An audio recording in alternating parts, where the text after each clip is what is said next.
Hey there, and welcome to another episode of the Unstoppable Woman podcast. I am super excited that you are joining us today. Thank you for being a loyal listener. And if it's your first time listening, I hope you enjoy the podcast, listen to a lot of episodes, and love the upcoming episode that we have for you today. This episode is something special. It's a sneak peek of the type of teaching we do at the Income Breakthrough Summit. So if you've never come to one of our summits, this will give you a sense of what's in store for you. We'd love for you to attend and get this life-changing information. If you're interested, go to theunstoppablewoman.com/summit for more information and to get your ticket today. I cannot wait to see you there.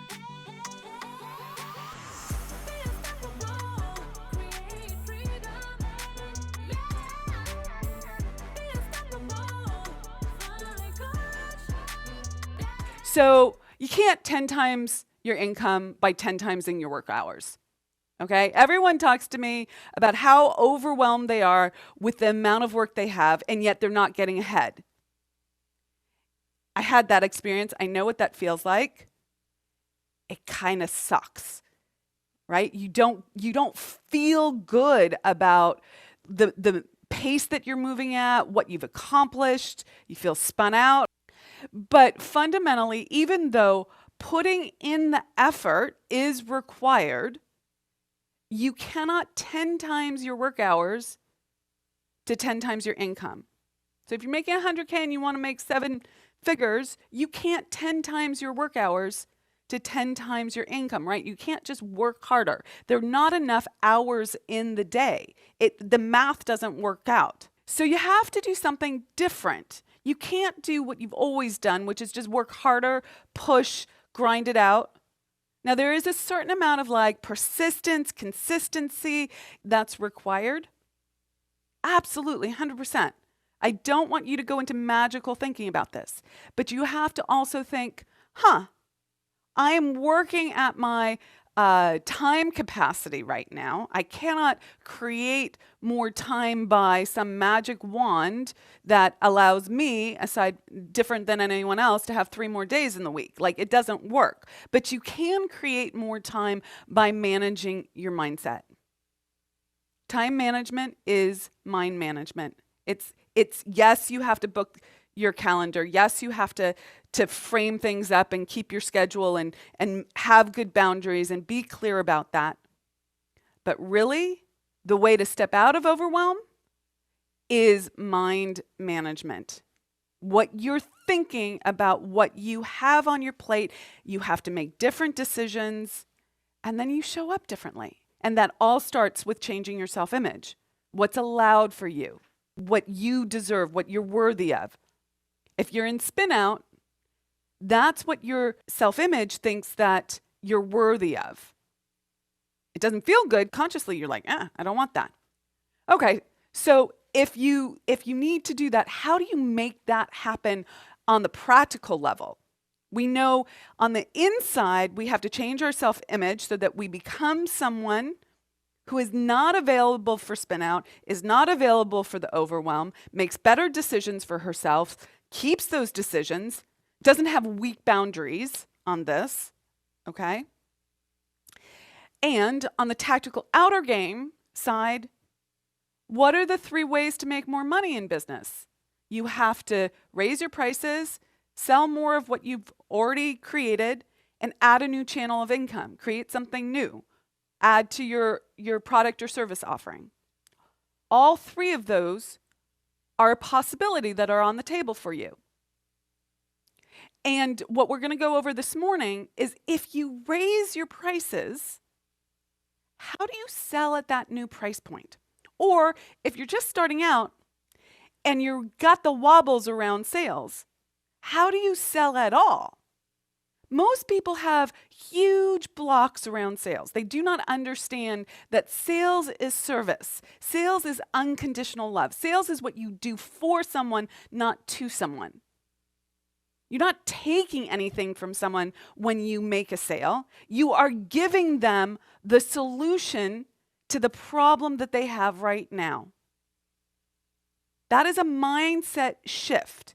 if you don't shift that, if you don't change that frame, if you don't have that as your stance in life, every time you go to make a sale, you will have a wobble. You will have a double bind. You will be saying one thing, but inside, you will feel like you are taking from someone, manipulating someone.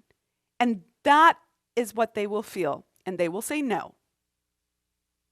And then what happens? Money comes from spirit, source, infinite intelligence, through people. You got to get good with other people, your relationships with other people.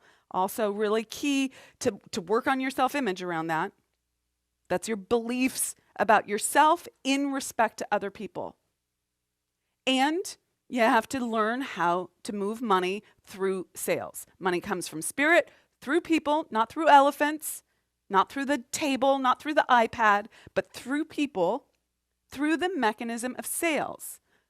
If you're in a nonprofit, you're still making a sale, okay? If you are in corporate, you are still making a sale. In that interview, you are selling yourself. Every day when you're at work, you are selling yourself. That is a sale, okay? So wouldn't it behoove you to get your mind right around sales and learn how to do sales well? Most people don't approach sales as love. They think it's taking or you lose, I win. And if you have that stance and you consider yourself a good person and you don't want to hurt anyone, why would you want someone else to lose when you win? That doesn't make any sense. Okay? And yet, we have this as our backstory for a number of different reasons. If you think about your money beliefs, you'll recognize that you have a lot of beliefs about people who make a lot of money being greedy, people who make a lot of money being corrupt, or that people are always out to take your money. People have also, I don't know what your unique money beliefs are, but that is, people have stories around money beliefs, and they feel like that when they go to ask for a sale, and every one of you needs to learn how to do sales if you want to increase your income. And this is how I increased my income. I raised my prices, I worked with more people, and I added a new channel of income. And when I raised my prices, I had to believe in myself that I could bring the value at that higher level. That raised my standard for myself. I had to become more, okay? Law of compensation. I had to become more in order to do that. But I also had to learn how to do sales, which also meant that I had to let go of my wonk. This is my technical term, my wonk, when I was selling, because that double bind is what they feel. And it also feels horrible to you, to me. I didn't want to be someone who took from other people. I wanted to be someone who helped. And this again goes back to giving is the first law of receiving. If you look at sales as giving, guess what? You receive.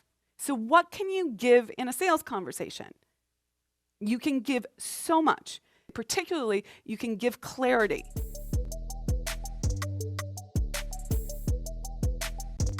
Hey there, Unstoppable Woman. I wanted to take a quick break here to let you know about the Unstoppable Woman Income Breakthrough Summit that's coming up soon. At the summit, you will learn how to master your mindset. This is super critical, as you know from listening to our podcast.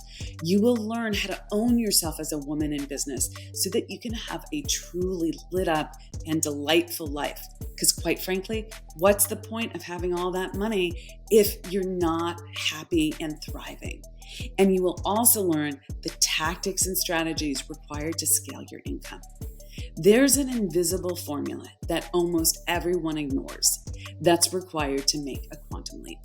When I finally learned this, it's what allowed me to go from making $138K to $700K as a solo entrepreneur in 1 year, and then go on to cross that 7-figure mark. I cannot wait to teach you it so that you can close the gap on time and achieve your goals faster than you ever thought possible. Go to theunstoppablewoman.com/summit for more information and to buy your ticket. You can find that link in the show notes as well. Grab your ticket now, and I cannot wait to see you there.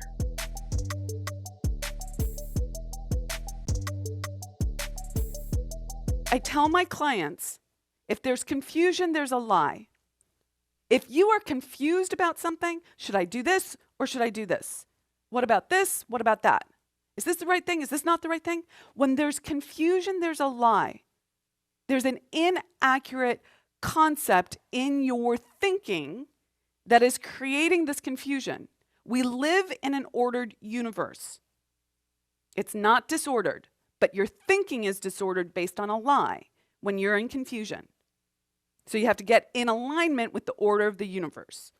If there's confusion for someone about whether they should do something or not do something, if they want to buy your legal services, if they want to buy your book, if they want to buy your landscaping services, if they want to buy your coaching services, if they want to buy your cleaning services, personal organization services, administrative assistant services, whatever it is, if they're confused about whether they should buy it or not, there's a lie there. If they have a problem that you can solve and they're not clear that you can actually help them do that, you haven't done the sales conversation accurately well enough, and that's your job, okay? And from my perspective, if the other person has confusion, they're not seeing something accurately. So you have to clean up your confusion yourself and help them clean up their confusion so that they're in clarity. The other thing that's really challenging for people is that they've had bad experiences with sales in the past.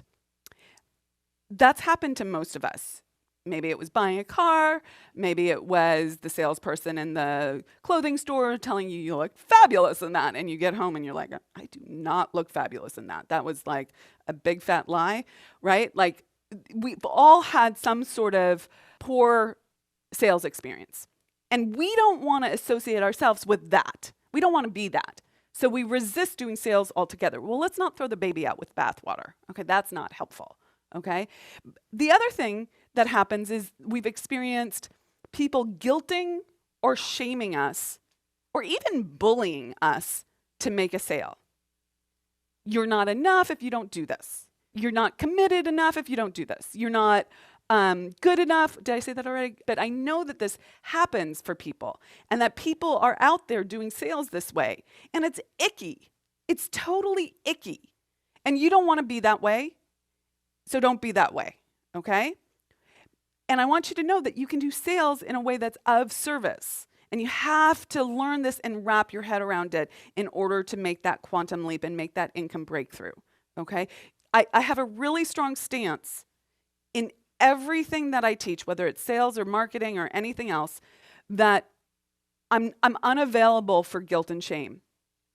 And I will point out to my clients when they are guilting and shaming themselves, because we're our own worst critics, right? They're in some sort of guilt and shame that is suppressing them. This is not okay, okay? And it's not okay in a sales conversation.